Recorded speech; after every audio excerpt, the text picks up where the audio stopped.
do have a Slido available if people would prefer to ask questions anonymously, and we'll share those details shortly.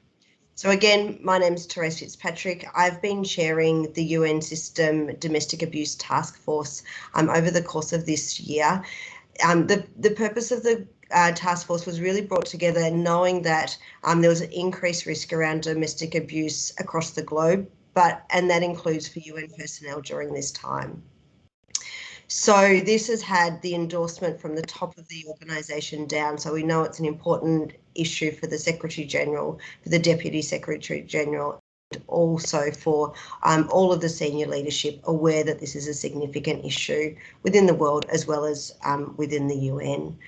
Wanting to acknowledge from the start that there may be people who are in the group today who may be experiencing this at the moment or have experienced it previously.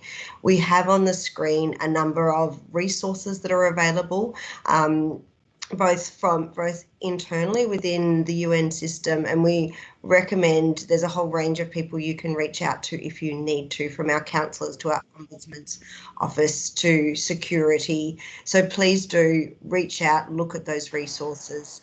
We also have a number of external resources that are available, and most duty stations should also have an aid memoir that lists local resources. So please do reach out, find the resources, and look for the support that you need if that is the case. So as I said, we will have a Slido to. If you prefer to ask questions anonymously, but you can also put them in the chat. We do have time for a chat to answer questions at the end of the session. I do ask people during the session to keep their microphones on mute and their videos off so we can see the key facilitators who I'm going to introduce in a moment. So without further ado, I will quickly introduce you to the people who are the experts who we're lucky enough to have with us today.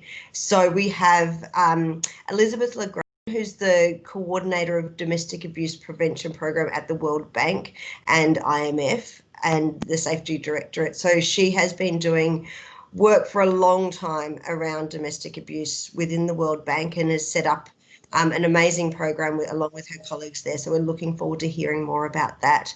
We have Abdallah Mansour, who's a stress counsellor, who's one of the regional counsellors for CISMU, the Critical Incident Stress Management Unit, who's also been working on the Domestic Abuse Task Force. We also have two external experts. So Melissa Moorbeck, who's the Director of Partnerships at No More, and Pamela Zabala, who's the Global Executive Director of No More. And in a moment, we'll hear a bit more about what that organisation does. So without further ado, I am going to just get each of the panellists to introduce themselves and the work that they've been doing in this area. So I'll throw to you first, Pamela. Hi, as Therese said, my name is Pamela Zavala. I'm the Global Executive Director of No More. And No More is an organization that is focused on preventing domestic violence and sexual assault. Globally, it's very important for us to kind of keep that gender-based violence agenda together and to try to get that message out to different countries, groups. And one of the main things in which we do this is by creating campaigns and marketing material that are completely open source that anybody can use and put your logo and just promote. So yeah, that's No More for you. Excellent, and it's a delight to have you here today, Pamela. We're looking forward to hearing your insights. Melissa. Well, good morning, everyone, and thank you, Therese, and to our panelists and to everyone joining us today. My name is Melissa Moorbeck, and I'm Director of Partnerships at the No More Foundation. I'm also one of the founders of the Corporate Alliance to End Partner Violence in the States and was the Executive Director of the Corporate Alliance Against Domestic Violence in the United Kingdom. A large part of my work has been about working in the domestic violence sector, specifically on employers being part of the key and positive change for people who walk this journey. I also have a background in human resources, having been a director of human resources for a very large advertising firm. And just on the side, I have a great passion for 16th century embroidery, as you do. So thank you, Therese. I look forward to today. Thank you, Melissa, and thank you for being with us. Our third panelist today is Elizabeth. Yes, hello everyone. I'm Elizabeth Legrand, and I've been the coordinator of the World Bank Group's Domestic Abuse Prevention Program since 2005. And in 2006, the IMF or the International Monetary Fund and the Inter-American Development Bank participated in the program. So the program does lend support to the three international organizations. I'll speak more later. Thank you. Thank you, Elizabeth. And Abdallah. Thank you, Therese. Good morning, good afternoon, colleagues.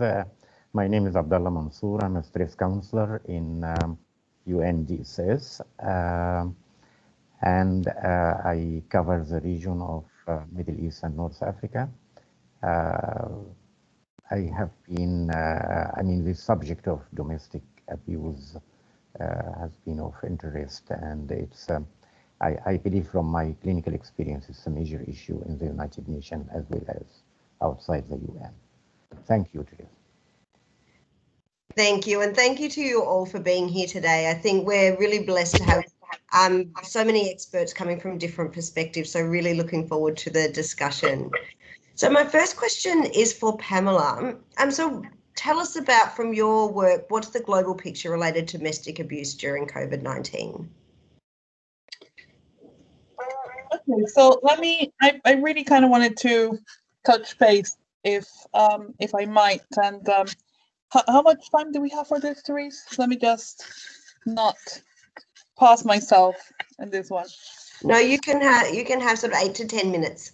Okay, great. I really, Therese, I really want to kind of talk upon two main issues really regarding the global picture in terms of domestic violence. And the truth is that we cannot talk about where we are with domestic violence today if we do not talk about the impact of COVID-19. So that's really where I kind of really would love to make a bit of a focus. I want to kind of talk a little bit about the global picture of where we are, the impact of COVID, and also maybe try to make a bit of a reflection of why is that happening? Why are we seeing those increases? And I promise we'll kind of come straight to the topic of how does it affect the workforce.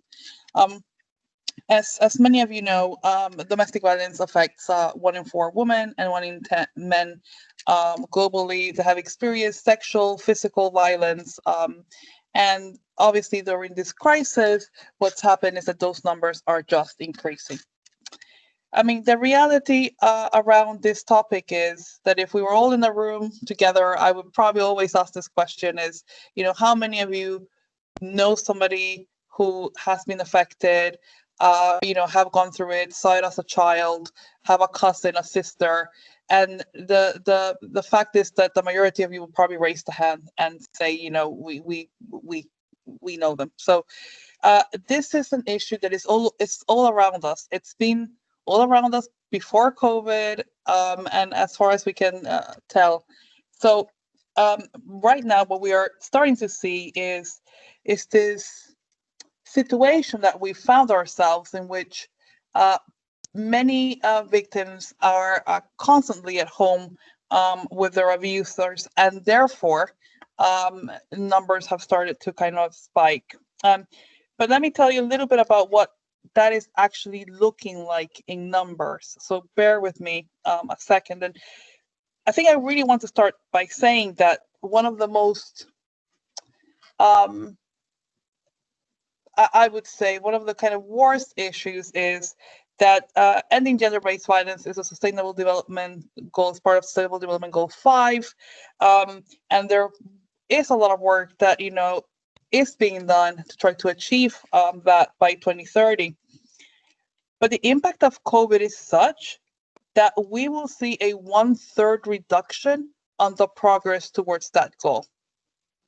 So it's, it was it was a difficult thing to kind of move forward. And right now, we're just in a way walking back. If the lockdown continues for 6 months, we will see 31 million more cases globally and 15 million more cases for every 3 months of lockdown. So that has been the impact that we are seeing in terms of numbers. But and that has been, obviously, that will have an impact not only in what we wanted to achieve in terms of prevention, but where we are now. Let me take you a little bit to more of a kind of national level. In the US, out of 22 law enforcement agencies, 18 have seen a rise in calls. In Brazil, despite there being no lockdown, there's been an increase of 40 to 50%. The Punjab area has seen an increase of 21%. In the United Kingdom, and I'm based in London, so I'm talking as we would always talk about this stat of 2 women killed every week. During the first 21 days of lockdown, 18 women were killed. So at a rate of 1 a day. And the largest charity working in the space here, who holds National Domestic Violence Helpline, Refuge, saw 700% increase. Istanbul, the police is reporting a 38.2% more increase in their people going to the police and reporting. In Lebanon, before the explosion, they were having at least double the amount of calls to their national helpline. Cities like Houston are reporting 20% more increase. And I can take you kind of forward and into this. Northern Ireland 32, Paris 40, Singapore 35% increase, Argentina 25, and Australia, their support workers are reporting 70% more use of domestic violence services. It is a global crisis, and as you can see, I've mentioned countries, all types, north, south, big, small, countries that already invested a lot of money in this, and countries that probably didn't. They're all seeing very similar levels of increase. And they're measuring mainly in 2 ways: either reports to the police or more calls to their national helplines or to services. In terms of domestic violence data, there's always a bit of difficulty in terms of how to get it, but there's been much more of a unison here. So to my kind of second part, why are we seeing this? What's happened? Obviously, there's been personal movement has been limited, so people have had to stay homes, and that's, I think, in a way what we all interact. So there's been less opportunity to kind of go outside and try to get help. Very importantly, I can tell you that of all of these increases, many countries are reporting that 50% of people calling the helplines are actually neighbors. So there is a good kind of, let me not call you, but there is this sentiment that throughout the crisis, we've all as society have been thinking more about the issue to the point where, we've decided to report in cases.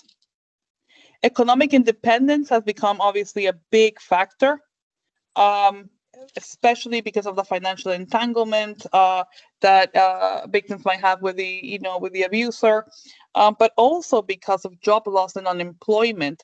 These situations at home where you can't move out just seem to have been exacerbated. If you add to that many people losing jobs and so forth are immigrants or people of color in some countries, the already historical problems that they face to report issues just make this a bigger bomb. Public health restrictions have obviously, apart from not being able to the idea of actually going out and getting services or support services or fleeing somewhere has been more difficult. Shelters have had to do incredible things to try to keep open, but just trying to flee to a hotel or somewhere, even if you can pay, for example, has just become more difficult during this time.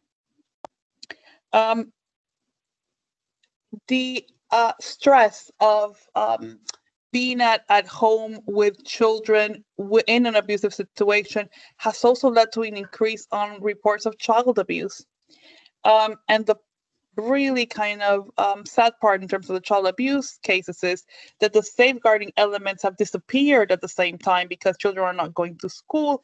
And if they're not going to school, teachers and other people that they could have had around that could have noticed that, you know, a child was being abused are obviously not there anymore. If people decided to report, police has obviously services have been also affected directly by this or by enforcing rules in many countries. So it's become more difficult to obtain support from the police, but also courts have closed. So obtaining immediate injunctions in many countries has actually been more difficult. Meaning, for example, that if a victim fled to for example, to their sister's house, you know, perpetrator could go to a sister's house because there's no injunction, there's nothing that could potentially stop them. You know, if that could have been a deterrent, which in many cases it would have not. Also, medical offices who detect cases of domestic violence have been dedicated towards a crisis, making it another place where usually cases can get picked up, or people go for support or help, or just tell their story for the first place. They have not been available. And finally, and trying to kind of get into where the next speakers are going to go, the workplace has just not been the same. For many people who experience domestic violence, workplace can be a complete safe haven. The moment on the day where they can breathe and just, you know, be out of the situation. And when it's getting really bad, you know, move on. And obviously that's not been part of their lives anymore. So it is very important for us to think about the workplace as we're doing today, and see, especially moments of crisis like this, can do for its employees. Thank you so much. Thank you so much, Pamela. There's so much information there, and it's really quite sobering and shows, I mean, obviously before this year it was such a big issue, but you can really see there's a lot of work to be done. And I guess probably thinking about how do we tackle this in a different way, given how much the world has changed over the course of this year. And that leads us nicely into our next speaker, Melissa. So really interested in your take on this. And also, we're here at the UN, we're a workplace. Is this a workplace issue? Should we be talking about this as a workplace? Oh, yes, we should. And what's wonderful is you are talking about it today. And so much of what Pam has shared with us today illustrates how it has only increased during COVID-19. And a lot of times people ask, well, why should the workplace be involved? And even before we talk about COVID-19, having the discussion around, well, isn't this a personal matter? Well, no, quite frankly, it's not. And there are a lot of reasons why we have to have the conversation for all of our employees. First and foremost, when you go to work, it's not just a hand that goes to work, it's the entire person. And I was listening to a colleague who is on this call today, and she was talking about how she likes to walk her dog in the morning, but she didn't want to potentially fall on the ice because it's cold where she is. Well, this is when you have something that you're thinking about and how it can impact you at work. Just like, I don't know about where you are, I too am based in London, although originally from Boston in America. Gosh, when we saw a snow fly, we would sometimes think about how the heck are we going to get home? So when you come to work, there are lots of different things that come with you to work. So that's the first thing. We don't leave these things at the door. Second of all, places of employment are where people can find us if we are at a fixed place. And I don't mean to bring up the scary stuff first, but we're going to do that. 75% of people who endure violence are targeted at work. This is within the United Kingdom. Why? Because it's where we can be found. Now, that targeting can be showing up at work, using WhatsApp, tracking somebody on, I'm so not technical, but the GPS. It can also be, quite frankly, where you may have a colleague as well who you witness that this is happening to, and you're concerned about them. So there are lots of different reasons why we start to think about these things. There are huge responsibilities that an employer has, and I'm going to wear that HR hat of mine, and we're going to talk about that the role of the employer has a duty of care to keep all employees safe, whether it is physically or emotionally. Each nation or state will have requirements bound in the law as to what they are responsible for doing. So it could be everything from an Equalities Act, could be health, it could be protected class. It gets down to the reputation of the business if something happens on workplace grounds. Again, not to scare people, but 1/3 of all domestic violence homicides take place on workplace grounds in the United Kingdom. So if you look at, you may have a policy, you may have something that's great, but something may happen in the parking lot. Something could happen in a stairwell. So you have to be careful about that. You may have people who are both people who endure and people who perpetrate who work for the same company. So you have to think about that. So how does it impact work? Because if you say to an employer, well, it's not a personal matter, this hits your bottom line, you're already paying in and the cost of domestic violence, not only because it hits your bottom line, but you have everything from staff turnover to certain levels of absenteeism to low productivity to people coming and going at different times of work to long-term disability. You may have people who we call presenteeism, who are at work but aren't quite there because there's so much trauma going on and it takes them a while. You may have other staff who are picking up for them. You may also have requirements for your security staff. Why is that critical? Because there are certain measures that you can do to help make sure that people are safe. And it could be that people are calling security or IT and asking for phones to be redirected or for email to be redirected or security staff, gee, could you walk me to my car? And as an employer, you need to know those sorts of things. So it's really important that employers understand that this is their requirement. Now, I am rather old, and I remember when I first started work in 1984, the very first company I worked for, we had a woman who had breast cancer. Oh my goodness, it was a computer startup. She's going to lose her hair. She's going to be throwing up. She cannot be my head of marketing. I'm going to fire her. Well, you would no more do that than fly today. And you're no more going to do that to an employee who is at risk. And that is critical. Now, a lot of times people are like, but how can I tell? How do I know? What can I put in place? This is not just about creating a policy. What is wonderful about what you have seen at the UN is you have, and you're going to hear from one of the best later on from Abdul, is the staff counselors. So there are people pocketed around your organization who care about you. a lot of employers get this, but they may not say this to you, that at the end of the day, it is our people that make us our success.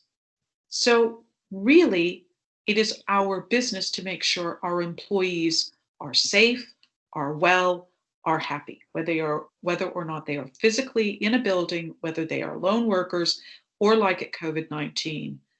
Now, many people are working not in offices at home. So it's important to normalize this conversation. Back in 1984, no one talked about breast cancer. When I first started this work 25 years ago in the United States, nobody talked about it. And then we talked about it. So it's really important that we make sure that we have a conversation. Yay, the UN is doing this.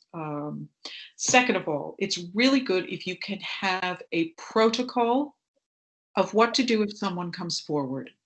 It's really important for people to understand this is scary, but it's scarier for the person who's talking about it. They're the ones who have been traumatized, and what they will hear from you, or you will hear from them, sorry, got that backwards, is really only the tip of the iceberg. And your job is to listen and to refer to the specialists. Those specialists will begin at the UN with the staff counselors, and from there they can signpost to DV sector specialists. It is very important that if you have a policy that we are talking about people who endure, so people who experience it, what we classically call the victim, but that's such a power and control thing. I say people who experience. People who perpetrate and people who witness. It's important that we get all of those cohorts in. Just because you know what to do with a person who has experienced, we need to also make sure what's the reality for people who perpetrate this. Because we've got to stop it there. The responsibility is not the victim. The responsibility is the perpetrator. We always talk about accredited training for the right responders. So it could be HR, it could be well-being, it could be staff counselors. Within the policies and the accredited training, we'll talk about how can respond.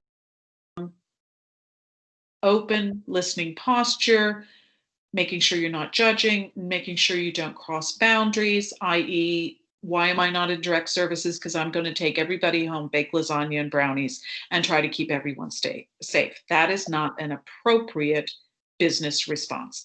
It's more appropriate to go to the correct domestic violence expert.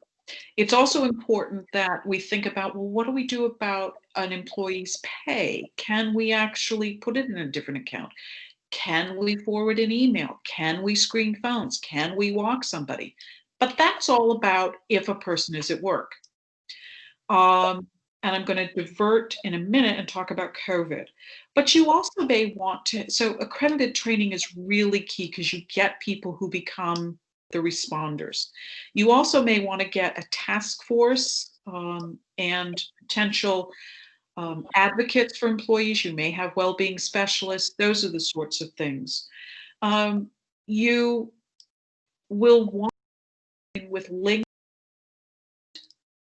and that becomes critical, especially during these times. And one of the things that's important is that you have quick escape buttons.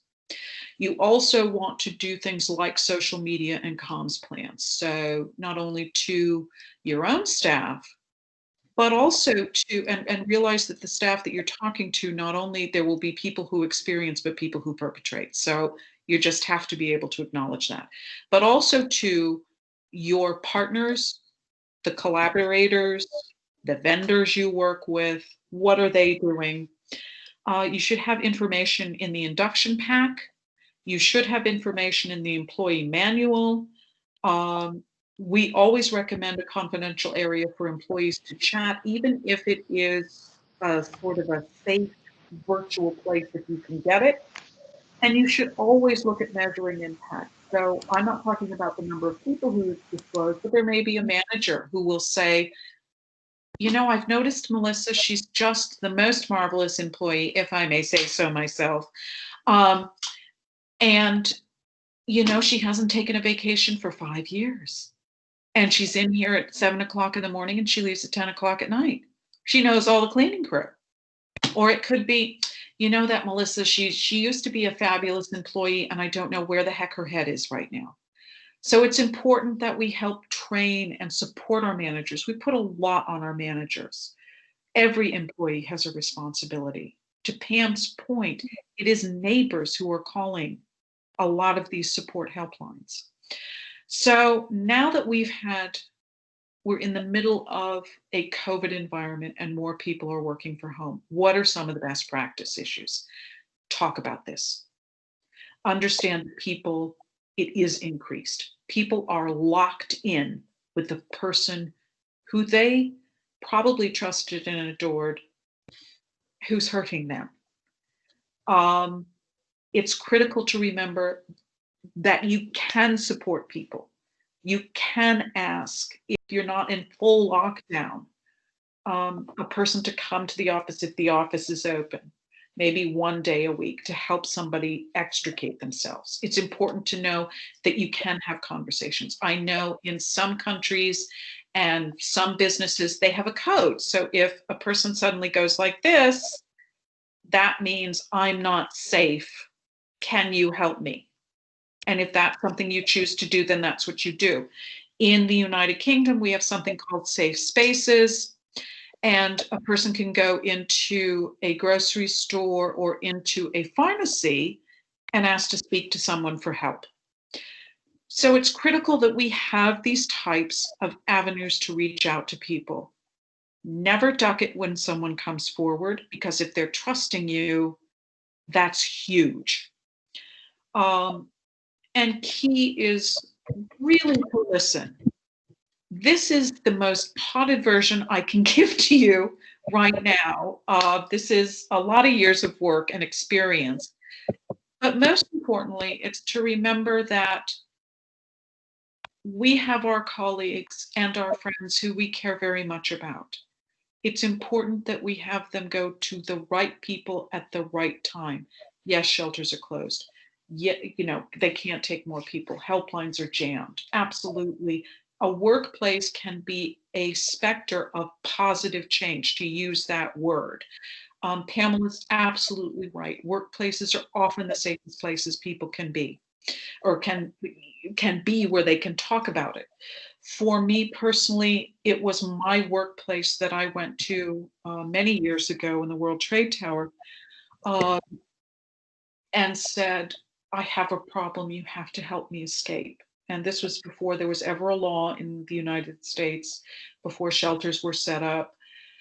So they all talked to each other. And the most profound thing that my employer did was listen to me and let me help guide this, because it had to be what made sense to me. And I knew the danger, they didn't. For an employer, I applaud what the UN is doing.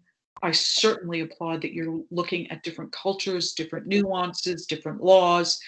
So what you do has to spread a wide gambit. And we are so thrilled to be in partnership with you. So thank you, Therese. And I hope that goes some way to answer some of what you asked in the first place. Indeed, Melissa, what a wealth of information you've just given us, and so much food for thought. And obviously, thank you for sharing about your experience. It's so important that we're being led by people's personal experience in the work that we're doing, because they're the ones that know what needs to happen. So I do really appreciate all of your both personal and professional information that you've given us today, and certainly a lot of thinking about where to from here for the UN. So I know there is a lot of work that's been happening, but there's still a lot of work still to be done. So I'll turn to Elizabeth now to hear more.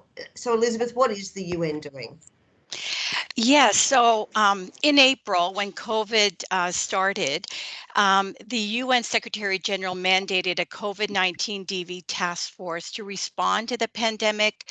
And this task force comprises of staff from multiple UN agencies, including UNICEF, UN Women, the security, et cetera, et cetera. And I was asked to join as the Domestic Abuse Prevention Program at the World Bank's coordinator with our lead clinician, Malhad Beg Amin. So it was an honor to participate in our global family and try to give some insight based on our experiences at the World Bank. So let me share some of the UN COVID-19 task force progress to date. We developed and disseminated resources about domestic abuse in the context of COVID-19 that can be adapted to each UN context at HQ, but also the country offices. We launched a website content for domestic abuse specific to COVID-19, and we can put it up on the chat. The Secretary General broadcast a very important message to all its staff. And there was a presentation at the HR Network explaining the work of the task force. Also developed and piloted training materials for managers and security personnel.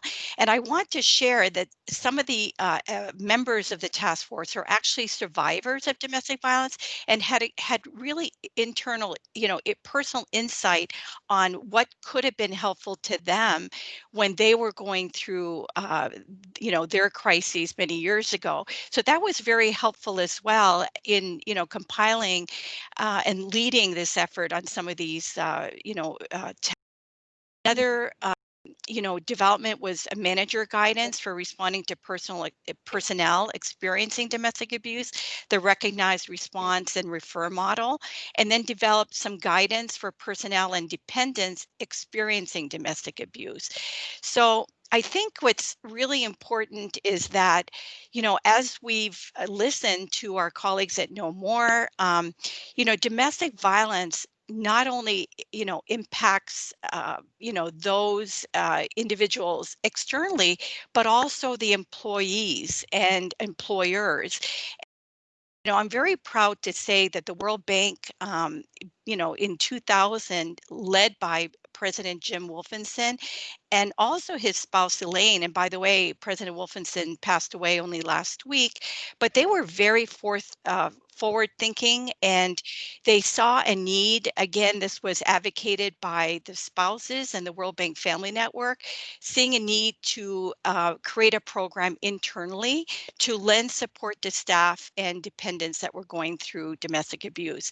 So the domestic abuse prevention program that I coordinate provides crisis intervention, counseling. We have legal consultations by domestic violence attorneys. We provide case management, advocacy, educational services. And more importantly, it's not only for staff, but also for their spouses, their dependents, partners, but dependents above 18 that are registered with the World Bank.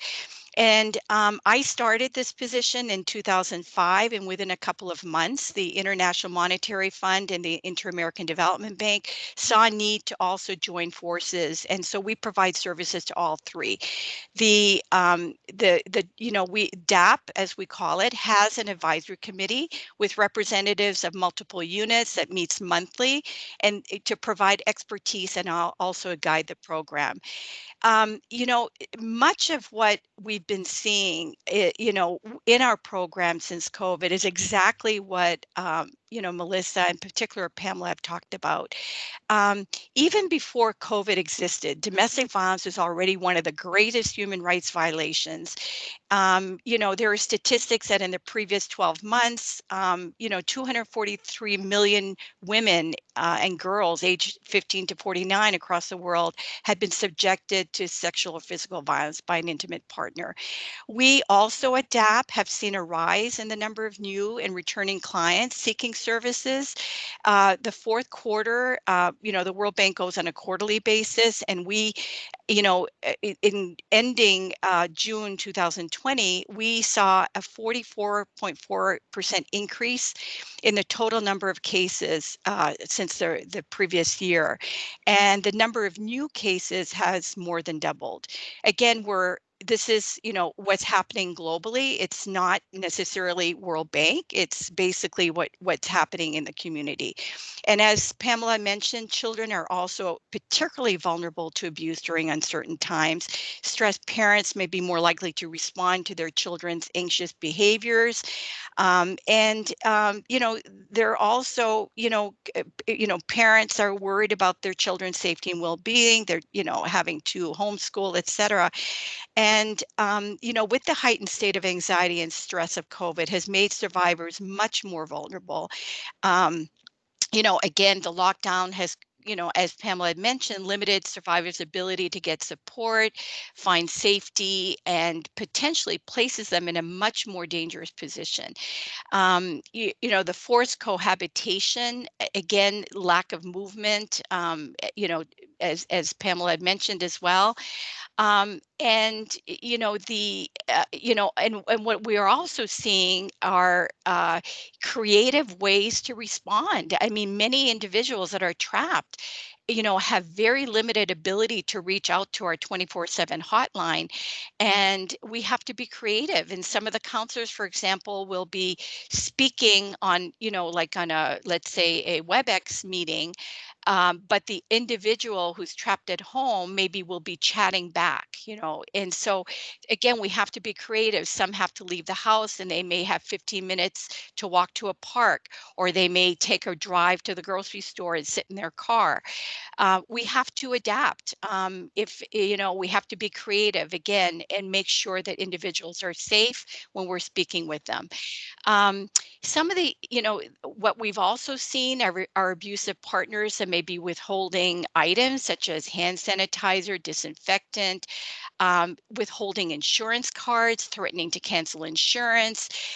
We at the World Bank will protect spouses and dependents, medical insurance, visas, work authorizations until final divorce. So we have an internal system to be able to respond to those types of abuses if they are going on. And then, as Pamela mentioned, the shelters. I mean, the shelters are full. I sit on 2 task forces in the greater Washington, D.C. area, and shelters are, putting, survivors in hotels. They're having, again, to be creative, but the NGOs are overwhelmed. And so we have to be, we really need to look more thoroughly at what we as a program can do to provide those wraparound services. And again, we heard from Pamela the barriers in trying to get legal resources in the court system. In many jurisdictions, judges now, particularly in DC, for example, are providing temporary protection orders for an extended time period, and sometimes for 6 months. Now that's a temporary protection order because again, they don't have time to hear for the final protection order, and they want to ensure that person is safe.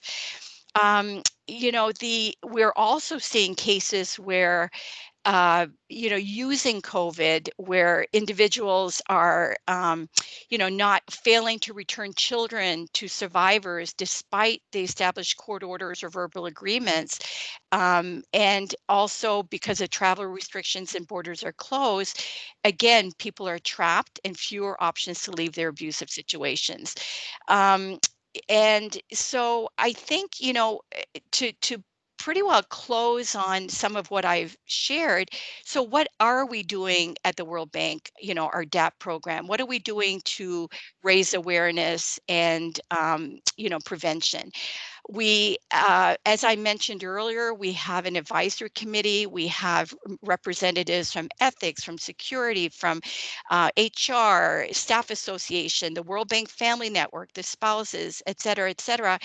And we collaboratively, do some trainings. We have a new code of conduct at the bank. We have created some videos, some posters, in collaboration with the ethics unit. As you know, we have also been working on several seminars and informational support sessions through the counseling unit, because the DAP program is actually part of the Bank Fund Health and Safety Directorate. And so, topics such as maintaining healthy relationships during a pandemic, helping children cope, setting boundaries, regaining a sense of control during COVID, sheltering in peace, part 1, part 2. So these are types of programs. Many of them are recorded and put on our our external and internal websites. We have a DAP website. And I think, to close, the lack of accountability in the perpetration of silence and normalization that surrounds violence, and in all its forms, and as a result, the DAP has been recently piloting services focus on perpetrators and progressive accountability practices. We see this as a victim survivor centered trauma informed approach to preventing and intervening in domestic abuse. And that's where we hired an experienced counselor a year ago who can actually provide those services to those individuals that are perpetrating abuse.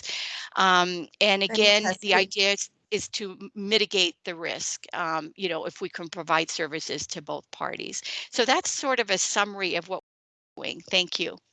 Thank you so much, Elizabeth, and so much great work to hear is happening both within the UN system and also obviously the work happening at the World Bank is key. I'm going to go to Abdallah now, because really interested to hear where people can go and what advice you've got from a counsellor's perspective.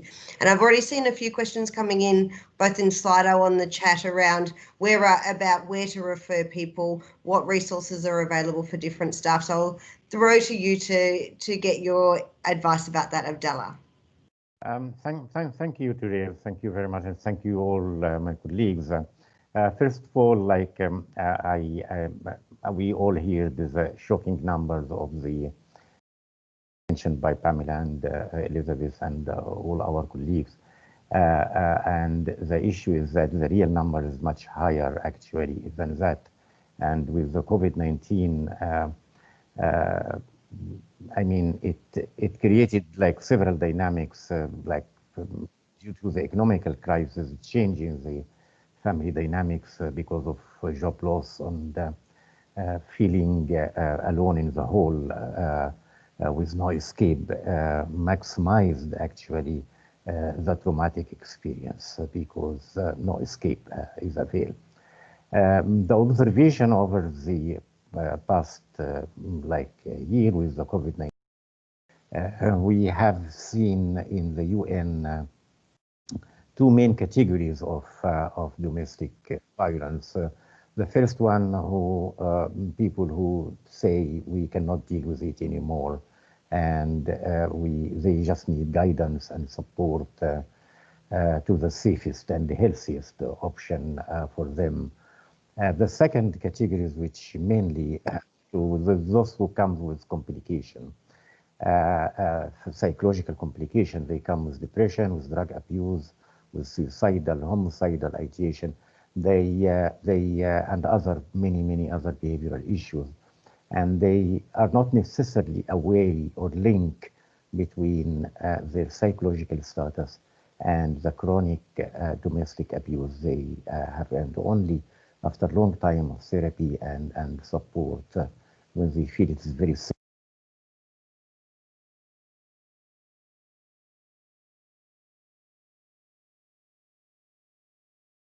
Abdallah, you're muted. Oh, so you haven't heard anything? No, it was just for 30 seconds. Okay. So keep going, sorry. Yeah, so I mentioned those who come with psychological complication, which are the main group actually. They come complaining of drug abuse, depression and anxiety, phobias, even suicidal and homicidal ideations, and other many behavioral issue and conduct issues at workplace. they are not necessarily aware of the that this is linked to their domestic abuse situation, and or they deny it at the beginning. The second group of complication is the physical and legal complication. They come with serious physical injuries, repeated marital rape, huge traumatic issue, and or taking children away, a serious threat of being killed, and taking control over their bank accounts. And so those are very, very legal complication and serious medical issue, and they ask for help. There are many challenges in the UN especially with the domestic abuse. In general, domestic violence is justified socially, culturally, and even legally in some societies. And so people find it very, very difficult. The survivors themselves, they don't feel they can talk. Shame and guilt are main barriers. I mean, victims of domestic abuse usually they are burdened by the feeling of severe shame and severe guilt about what and the stigma. It's like a sort of self-imposed stigma on them.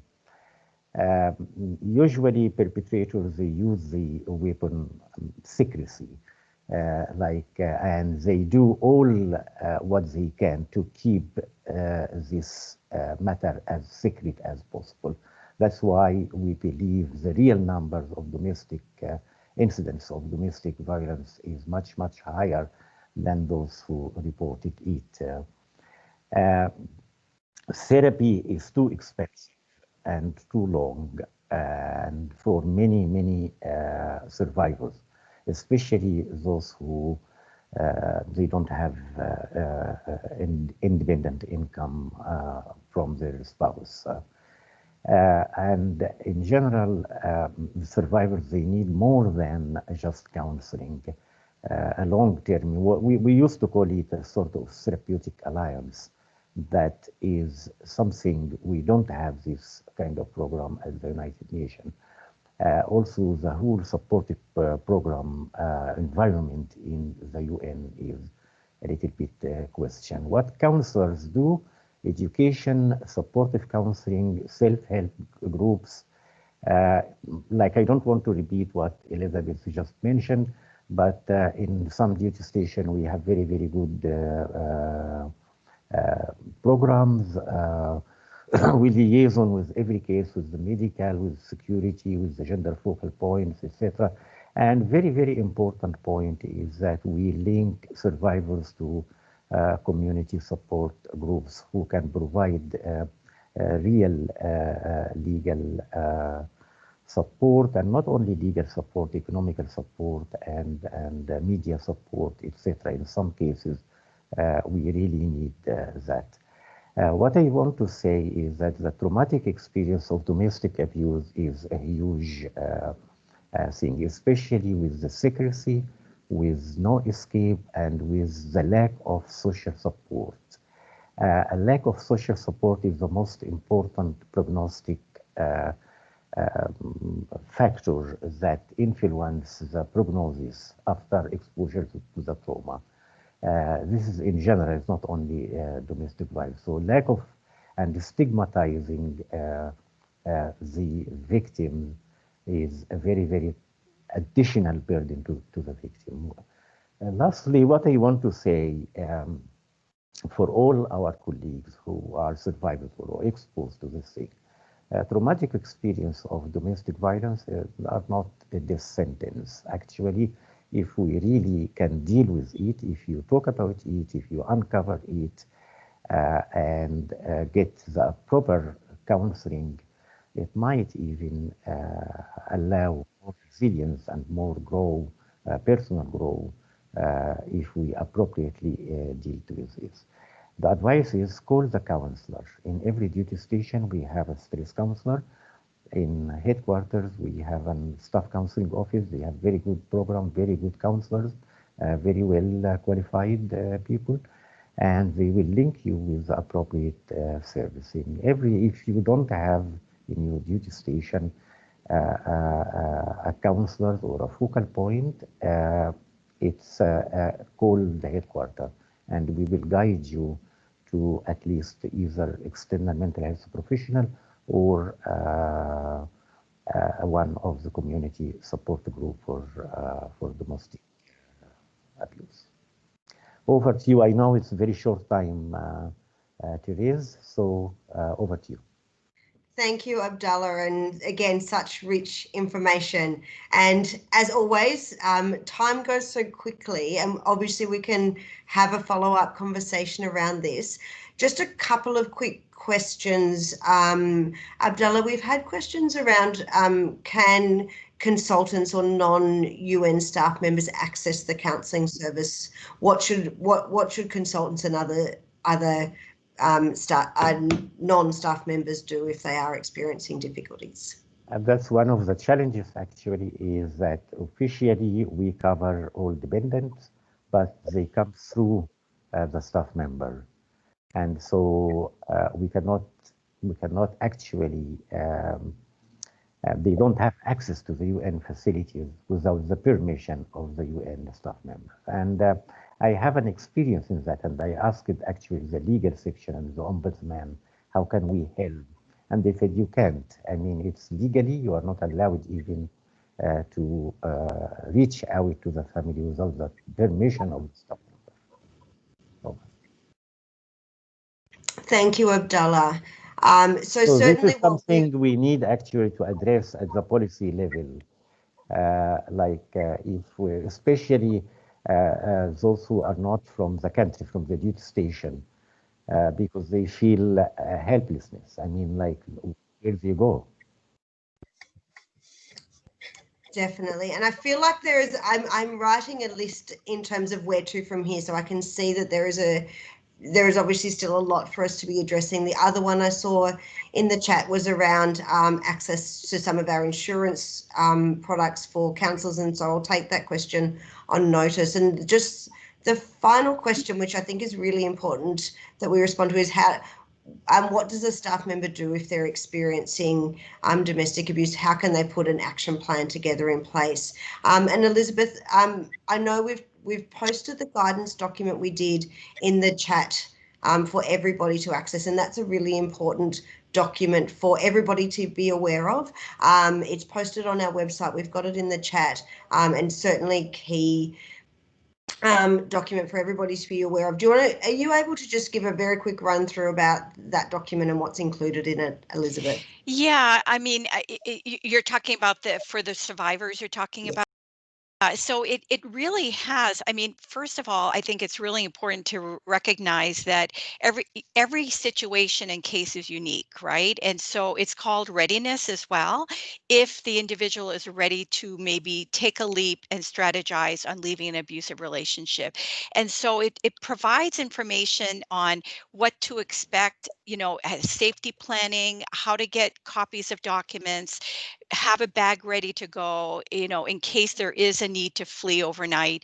So it's really practical tips, again, that has been put together with a lot of insight. And also because we had some amazing colleagues on the task force that were survivors that had experienced this, firsthand, and realized what they could have used, when they were leaving.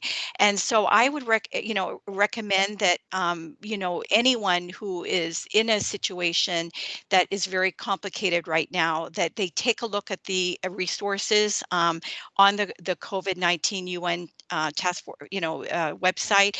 I also posted some information we have an external website that also has some information. In fact, I failed to mention that we had a very, really an excellent No More outreach campaign at the World Bank in October with our No More colleagues. And so, some of it's really empowering, I think, for individuals to gather that information, to know what their rights are, and then make the best decision for their unique situation. But I would recommend, and that's what. Excellent. Thank you, Elizabeth. And thank you to all of our amazing panelists today. As I said, this is the first of this in these discussions. We're really open to continue the discussion, have ongoing panel discussions, or obviously continue the work of the Domestic Abuse Task Force. We've put the resources available back on the within the on the screen. Please go to our website and we've got the details there. It's part of the COVID-19 UN COVID-19 website. There is a lot of information about where to go for help on that website as well. So do look there if you're having if you are experiencing domestic abuse, and also if you're wanting to know how to support a colleague. We've talked a little bit about that today. I know that there has been questions around that. I think the key message is, if you are concerned, do take action, do work out who to talk to about that, to work out what steps that you can take. Again, if you are experiencing domestic abuse, please reach out for help. We've got a number of resources there, and we've got the guidance document both on the website and in the chat box. So have a look at that, which gives a step-by-step guide around what some of the steps that you can be taking. Pamela, Elizabeth, Melissa and Abdallah, thank you again for your time today. We are really lucky to have such expertise within the system. Thank you to everybody for attending today. Please do reach out if you've got any other ideas or thoughts. I'm sorry we didn't get to all of the questions, but again, we will continue this discussion. It is really important, and we all do have a role to play to make sure we're supporting our colleagues within the UN system. So thank you again, and goodbye.